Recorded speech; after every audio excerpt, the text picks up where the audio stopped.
everybody, my name is Nuzbele Kamganamayaba. Welcome to my YouTube channel. Thank you so much for tuning in. Guys, I am here with another topic, with another video. So guys, a couple of days ago, I shared a post on social media, on Instagram and Facebook. And at the time, I'll be very honest, I thought to myself, it's one of those things where I'm rambling, no one will get what I'm saying, but I'm gonna share anyway because it's what I'm going through, you know. And a couple of minutes after that, like, I saw a number of people engaging on the post, and actually like in the similar situation that I am in, or I was in, and or know someone or has been affected in that regard. And now it inspired this whole video that, you know, there's an urgency to do this video because so many people are experiencing the same thing, but they won't necessarily come forward with all this information. So before I even get into today's video, I thought it would be very important for me to just take a step back, just to provide context in terms of what I'm about to engage on. So you know, guys, that I was diagnosed HIV positive August of 2013, and at the time I did not need to start treatment because my doctor, after he had done, you know, drew blood, he looked at my CD4 count, he looked at my viral load, and you know, they were considered healthy according to the protocol or the policies of the time. So I didn't need to start treatment, and the policies when it comes to HIV, you know, programs, I did not need to start treatment because my CD4 count was above 350. I think it was around about 600 if I'm not mistaken. And as per the recommendation of the World Health Organization, only people that had a CD4 count of less than 250 were advised to start treatment. So I was okay. So for about a year or so, just over a year, I was okay. I didn't need to start treatment. And to some degree, I could forget that, you know, I was HIV positive and all. So everything changed in late 2015. Now the World Health Organization came back and said, no, countries should now adopt the test and treat, meaning everyone that is tested positive for HIV is advised to start treatment. I am emphasizing the word advised because there's a lot of misconception that it is a must, it is forced that people should start treatment. It is not a must, it is advised. As per the World Health Organization guidelines for people that have tested for HIV to please start treatment. So anyway, immediately after that, my doctor calls me and says, no, you know, things have changed. This is now beginning of 2016. So he tells me of this new regulation now. Everyone that has tested positive for HIV needs to start treatment. And I'm like, I'm not gonna start treatment. I plainly refused. I was like, I'm not gonna start treatment. At the time, I thought to myself, I'm not ready, and I'm so happy that I took that decision. Looking back, I actually don't regret it. So I made the decision that I'm not ready for it because I knew that I was not emotionally ready to take that commitment, because I knew if I started treatment, I can't go back and forth. I can't be defaulting, stopping and going back, because I knew the consequences of that. You know, defaulting could result, you know, in my immune system getting compromised and all of that. So I'd rather start when I'm ready. So my doctor respected my decision, and I only started treatment, I'll say beginning of 2017. That's when I now made the commitment that I wanted to start treatment. Now, in our advocacy work, when it comes to HIV, we always, you know, advocate for the fact that people, as long as, you know, as soon as you have tested for HIV, please start treatment so that your viral load can be suppressed, so that your chances of infecting another person can be, you know, reduced, so that you can also live longer, so you can be healthy, it's good for you and all of that. And I'm definitely one person that definitely also, you know, encourages, you know, HIV, you know, treatment adherence, making sure that you stick to your treatment and all of that. However, in my journey, I have had different stages when it comes to, you know, my journey with treatment, and I wanted to share some of it because now that I read some of your stories on social media, I understand that people are going through something similar and they don't have the platform where they could engage and really air out and really have that ability to know that there are people going through something similar and they do understand. So I can't remember, to be honest, when it started, but there was a point where I will feel offish whenever now I needed to take my pill. I'll feel offish, and at that point in time I was like, oh no, it's probably me, there must be something going on, but it's not of a big deal. But I felt like it was such a burden, was such a responsibility for me to start treatment. I started off really well, like I was okay, and then it started going on and off and all of that. I noticed particularly when I'll finish one prescription and now having to go to the doctor to write me another prescription, going to the pharmacy, collecting my medication, and I'll suddenly feel it's a lot of work, sana. Like I don't feel like doing that today, and I'll have a lot of thoughts like maybe like a day or two delay won't hurt, it wouldn't be such a big deal. But I guess I'm also one of the lucky ones where I am very fortunate that I have a good support system where Usku gives me my pill. My husband gives me a pill every night before we go to sleep. And he's also like very cognizant when he knows when my prescription is about to be up or is about to be finished. And on his way back from work, he'll pass by the discount or the pharmacy to take my other prescription. So I do have that good support system, but it doesn't mean that I don't get a point where I'm like, I don't want to take these pills today. Emotionally, I'm not feeling okay. I do get that. And what that is called pill fatigue. When you are just tired of taking pills. It doesn't mean that you do not know the benefits of why you should take these pills. We know that our viral load is going to get suppressed. We know that we're going to live longer. We know that the chances of infecting another person is going to decrease. But we are just tired of taking pills. Now, when I was reading some of your stories on social media, I wanted to do this video about pill fatigue and address two kinds of people. Number one, I'm going to address people where they came forward and said, Nazi, you're bringing another perspective to this thing that I did not understand. Because when I looked at my mom or when I looked at my brother or even a friend and they were refusing to take their treatment, I just did not understand how they could do that. I actually even judged them, and I'm like, I don't understand how they could not fight for their life. How could they not fight so that they can spend more time with their children? They just plainly refused to take treatment, and for that reason they passed away. And partly I blame myself that I feel like there could have been more that I could have done, but now it's too late. And then the second person that I want to address is a person that is in a similar situation where they're just tired of taking their pill and they feel, as I said, very sluggish, and they feel like, they can stop it for a month or so and then go back to it again. I want to address those two people. So let me start with the one that is affected. And I want to emphasize that although obviously I'm going to base all of this on my HIV treatment, on my ARVs, but I think when I was reading your testimonies or your stories, I kind of understood that it does not actually limit it to that. Here are some of the reasons that I would like you to consider when you are in the life of someone that is taking treatment.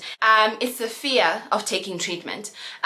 So I remember when I was diagnosed and I thought to myself, oh my gosh, I'm HIV positive. By the way, very educated. I'm very much aware in terms of what is going on in the world. I'm very much conscious of what HIV is. But then for some reason, when it happened to me, all reason left me. I was gonna get thin, I was gonna die, and I can't take treatment because now there's going to be severe side effects. I've seen it on people on TV, I've seen it on people, at hospitals, that treatment is not doing them well. I read so many, testimonies from other people where the treatment was not, treating them well. They were getting fat, they were getting sick, they were all sorts of things, and I thought to myself, I can't get those side effects, and because particularly I was hiding, my diagnosis from my family, I had not disclosed. So I thought to myself, by taking this treatment and having all these side effects, I am at risk of now having to explain to my family what is going on, and I was not ready for that. So there is fear in terms of what this treatment is going to do. For example, also with cancer, when it comes to chemo, chemo is brutal. Okay, chemo is brutal, and the side effects of it are, although they vary from one person to the next, but for people that I've been close contact with and have been exposed to, chemo can be brutal. So the fear of starting treatment also stems from the fact that the side effects are something that people are not ready for. Then the second reason is that a cost of having to take this treatment. Now, I'm not necessarily talking about monetary cost. I'm also talking about the fact that as I've said, I have had to now think about, oh, I'm going to have to go to the doctor, I'm going to have to go to the pharmacy, and then I'm going to have to take my medication. All of those steps are just too, I felt like they were just too much for me.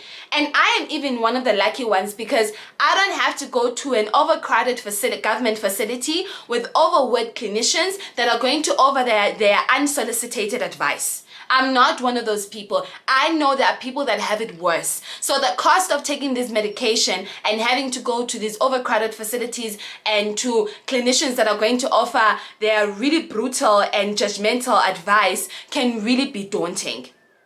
Then the other thing that I touched on briefly earlier on is the fact that when now we don't show any symptoms of the sickness, there's a mentality now that we're healthy. And as I've said, with HIV, it's very tricky. And I really believe that HIV is one of the most brutal diseases known to mankind because it gives you a trick, or it manipulates you to think that you are fine, and then it attacks when you least expect it.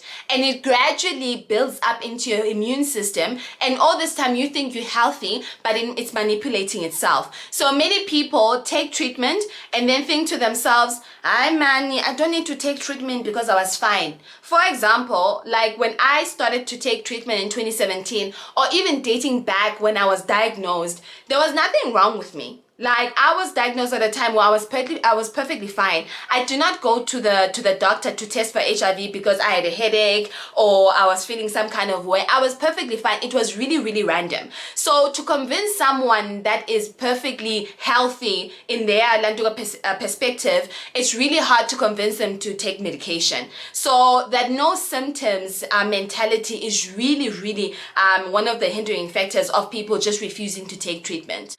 And then the other reason is that this person is actually taking too many medications. So the COVID pandemic didn't do any justice, didn't make it easier for me as well, because not only did I now need to take my ARVs, I needed to now take 3 to 4 other pills. I remember when I went to my doctor to do my my yearly checkups and just to make sure everything was fine, and it was during the time where COVID was starting.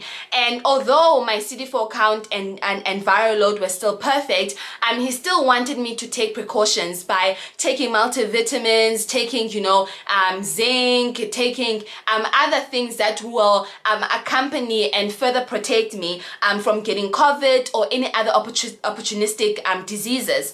So having now the burden of taking like 5-6 pills a day, son. And you also remember that there are different dosages for each person. So I only take 1 pill, but there are people that are HIV positive that take about 2 or 3 pills, depending on the combination of pills that they get from that clinician, from that doctor, or from that clinic. So it doesn't mean that I hear sometimes people that say, you're only going to take 1 pill. Guys, it differs from one person to the next. So taking too much medication can sometimes also be an added stress to this person. And also, I'll be very honest, taking that 1 pill is also not easy. Now, I've shared in terms of how the pill looks like. It looks like this, right? And if you look at it, guys, you must be you have to be honest that it's not your typical regular pill. Like a typical regular pill is like half of this in terms of size. So whenever I take it, I do get situations where I feel sometimes it gets stuck here, and then I have to drink more water or eat bread or whatever the case may be, just for it to continue to go to my stomach or my immune system. So it's not easy, and I completely understand. And then the last one, and I think one that takes the cake when it comes to challenges that people have when it comes to taking treatment, is the fact that they're just mentally tired. Taking medication to some is a reminder of their past. is a reminder of their painful mistakes. It's a reminder of, oh, I'm HIV positive and I need to take this pill for the rest of my life so that I can stay healthy. It's a reminder of something that is really unpleasant. And it's really, like when you get to that point, it's really, really hard to change the perspective of someone that is feeling like that. That is why they constantly need support. They constantly need that motivation. But being mentally tired is one of the biggest challenges when it comes to taking treatment and feeling tired of actually taking treatment. So as I've said, guys, I was very touched by everyone's story. I was very touched by everyone's testimony. But the people that also really touched me are people that were coming from the affected, point of view. People that were feeling they could have done more to help their siblings, their relatives, anyone close to them to take their treatment. For someone that is in that situation right now, here are the few things that I want to give you. Now, this is going to be brutally honest, but please understand that it is coming from a good place. Number one, please understand that it is not always about you. This journey is not about you. I guess this is where you're gonna have to have the wisdom to understand that this actually affects me directly, but however, I have the wisdom to also understand that I'm a spectator in this fight. I'm not the one who has to take this pill every day. I'm not the one who has to struggle mentally and having to overcome all the different thoughts that are going through my mind about taking my treatment. That is the most difficult place to be in as someone that is affected and not infected. Let me tell you a brief story. So I shared quite a few videos ago that my dad passed away last year due to cancer. There was a point where obviously now he started chemo, and as I said, chemo is very brutal. Chemo takes a toll on the body, losing your hair, feeling tired. It's very, very vigorous. It's very, very brutal. So anyway, he started chemo, and we can immediately see that he was losing weight, he was losing his hair, and he was really struggling, right? In that process, I guess the first round of chemo was successful, and we were very thankful of that. And then during still in his journey, he needed to now start, I think, a second round, if I'm not mistaken. And during that second round, he also was now called by his doctor to say, during their screenings, they actually saw that there was some water that was building, I think, in his lungs, if I'm not mistaken. Because that's a danger of cancer. Cancer is not only, it can't be diagnosed in one part or one section of the body, but it can literally populate itself to the rest of the body. So now I think water was building up in his lungs and they needed to drain that water. Okay, fine. No, he started now this process of having to drain that water. Guys, on top of the chemo, he needed to now go for a separate, consultation to now drain this water. The amount of physical pain that he was in is truly unexplainable. So he finished that one round, and then it seemed like a success. And then a few months down the line, he started getting sick, and then they did more tests, and then now the doctor said no, the water is still building up in his lungs, and he needs to now continue with this now drainage of water. There was a point where my dad was like, he told my mom, my stepmom, and the doctors, but no, guys, you know what? Just leave it, man. Just leave the water. Whatever happened, it's okay. Just leave the water. Don't drain it anymore. Whatever happens, as I said, happens. There was a point where we were feeling to ourselves, okay, we understand, but he's in pain. But at the same time, we don't understand why Dada would not fight. Why is he going to give up like that? For the sake of his children, for the sake of his wife, for the sake of the rest of his family, we feel like he should fight, right?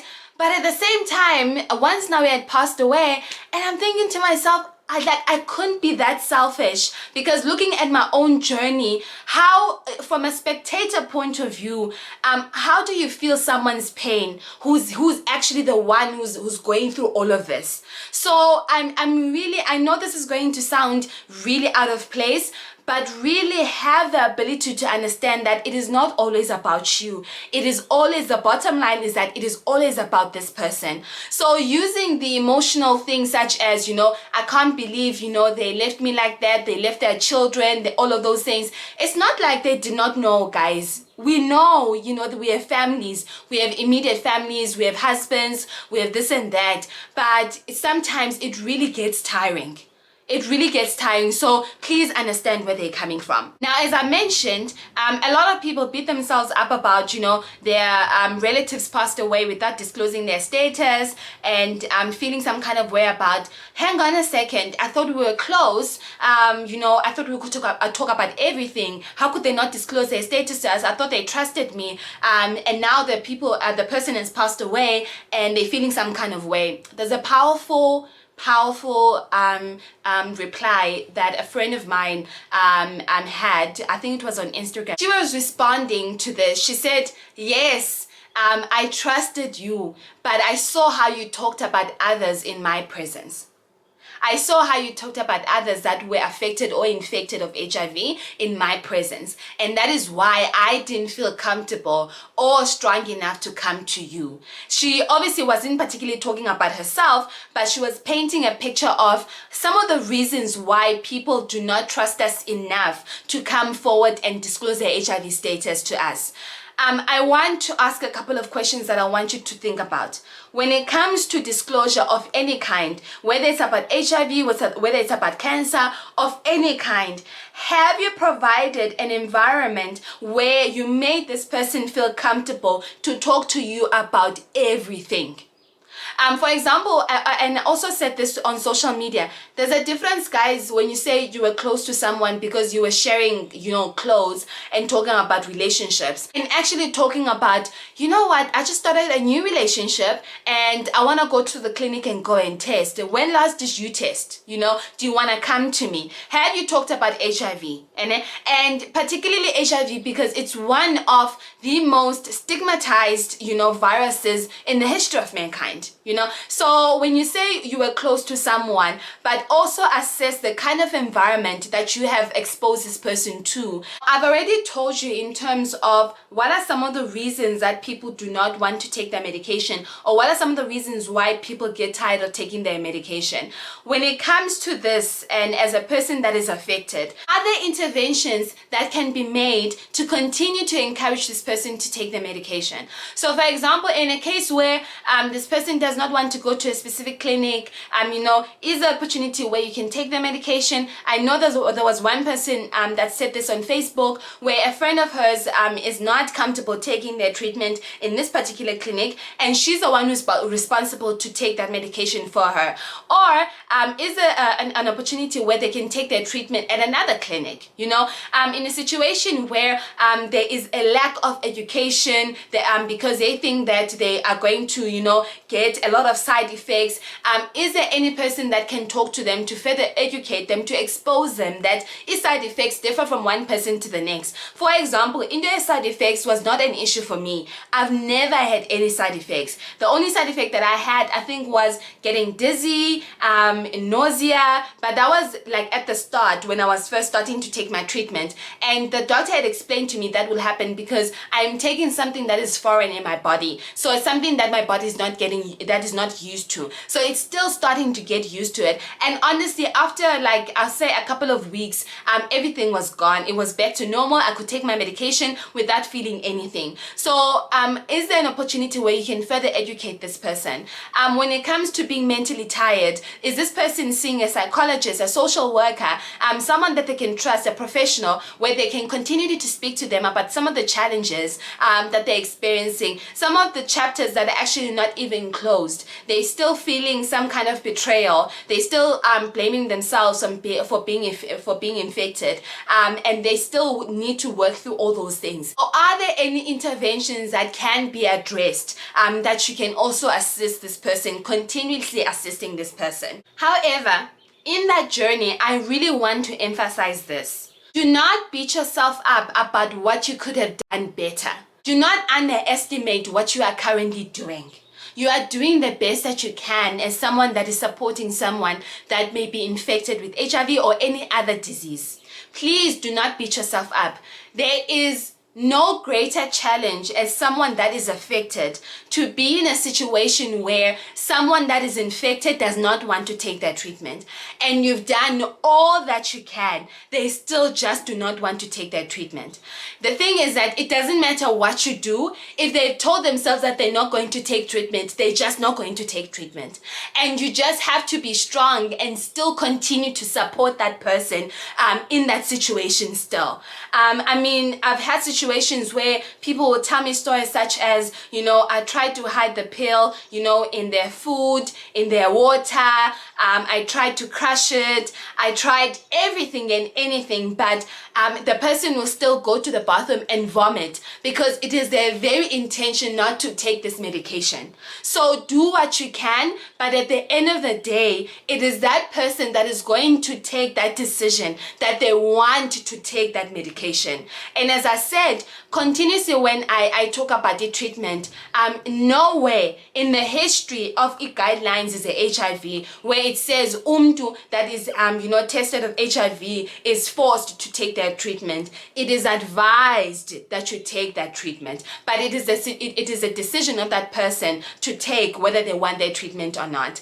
In a similar situation that I was in, my doctor could have easily said, listen, you need to take this treatment. I'm not taking no for an answer, but they can't do that. They need to give me the respect that I'm not ready and I'll start when I'm ready. And I'm really thankful for that. So once again, do not beat yourself up about it. You're doing the best that you can under current situation, under these circumstances. Do not underestimate the efforts that you've already done. Now, I want to focus on that person who is me, who is feeling tired of taking pills, who is feeling the fatigue of taking the medication. I just want to say two things to you. Number one, you live to fight another day. I'm going to repeat that. You live to fight another day. I am you and you are me. Remember all the efforts that you have done for yourself to be where you are now. When I look back, when I was first diagnosed and when I started treatment, all the emotions that I've gone through, the journey emotionally, mentally, the points where I wanted to commit suicide, the points where I thought to myself, I won't live to see another day. And then 7 years later, I'm still here. So all the strength, the energy, the fight, it took you from getting from point A to point B. It will take you from point B to point C. And please continue to find your why and find the reason why you should continue to fight. And the second thing that I want to say is continue to heal. Now, the healing part is not easy. 7 years later, I do sometimes get flashbacks where I'm thinking to myself, I would like an opportunity to talk to this person and give them a piece of my mind. I'm going to be very honest. I've always been honest with you guys. I've had situations where I'm like, like there are some unfinished business. Just like 5 minutes. Okay, not even 5 minutes, just a minute. Yeah, well, just to tell them, a few things, then I'll be okay. But it is continuously understanding that 5 minutes, that 1 minute is actually not gonna do me anything. Because my healing is based on me. It's based on what I want to achieve. I cannot base it on someone else. The closure that I want is the closure that I'm going to get from all the efforts that I have done for myself. The purpose of this video was to let you know that all that you are thinking, all that you are going through, it gets the best of us. Just because we openly talk about our status, just because we have come out and talk about our journey, just because we are happy 90% of the time, doesn't mean that 10% of the time it does not get to us.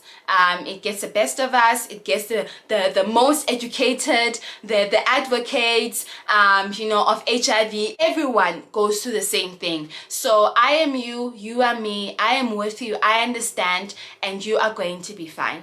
Thank you so much for watching this video. Please don't forget to subscribe and join the rest of your family. Until next time, guys, thank you so much for joining me.